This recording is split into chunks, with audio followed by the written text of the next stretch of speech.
जुल्म मिटाना चाहते हो,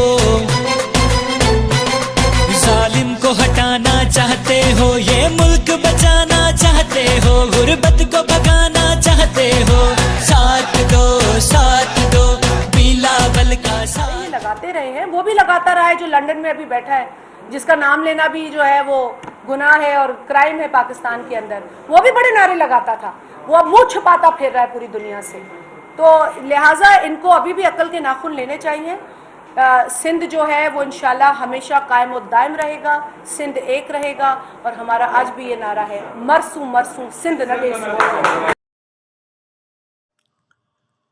PPMA ने मरकज़ी इतलात सेक्रेटरी शाज़िया आता मरी जे भाउ PP अॻवान औरंगज़ेब मरी NA 216 जो दौरो कयो।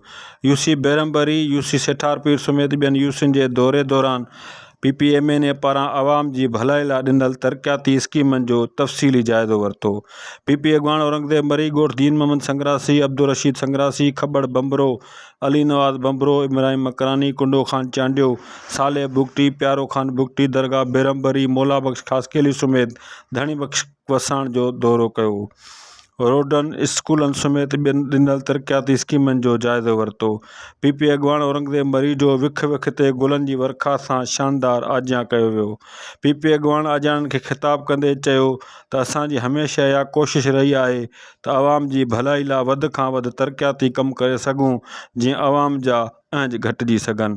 हिन चयो त MNA शाज़िया आता मरी गुज़िरियल 300 सालनि में जेके कम न थी सघिया उहे तरक़ियाती कम कराया आहिनि, जंहिंजो ही इलाइक़ो आवाम जी भलाई लाइ थियल कम गवाह आहिनि। PP अॻवान औरंगज़ेब मरी ॻोठ मोहम्मद हसन चांडियो पोतो PS 41 ticket holder Mashooq Chandio जी चांह पार्टी में शिरकत कई, जिते PP अॻवान ॾाॾा मेहराब खान चांडियो सिंध जी सदा मलूक सूखड़ी लुंगी PP अॻवान खे तोहफ़े तौरु पेश कई। PP अॻवान औरंगज़ेब मरी PP अॻवान हाजी मोहम्मद अयूब वसाण जी डिनर तक़रीब में ॻोठ धणी बख्श वसाण पहुतो, जिते PP अॻवाननि हाजी नदर मोहम्मद वसाण, हाजी साईं ॾिनो वसाण, कमाल खान वसाण ऐं ॿियनि संदुनि आजियां कई।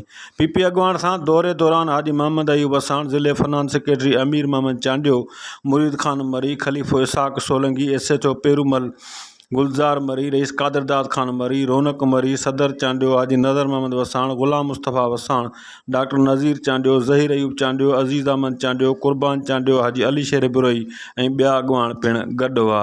PP अॻवान खे ॻोठ धणी बख्श वसाण में PP अॻवान हाजी मोहम्मद अयूब वसाण सिंध जी सूखड़ी लुंगी पिणु पाराई। कैमरामैन टीम सां गॾु AD कुंबर सां गॾु।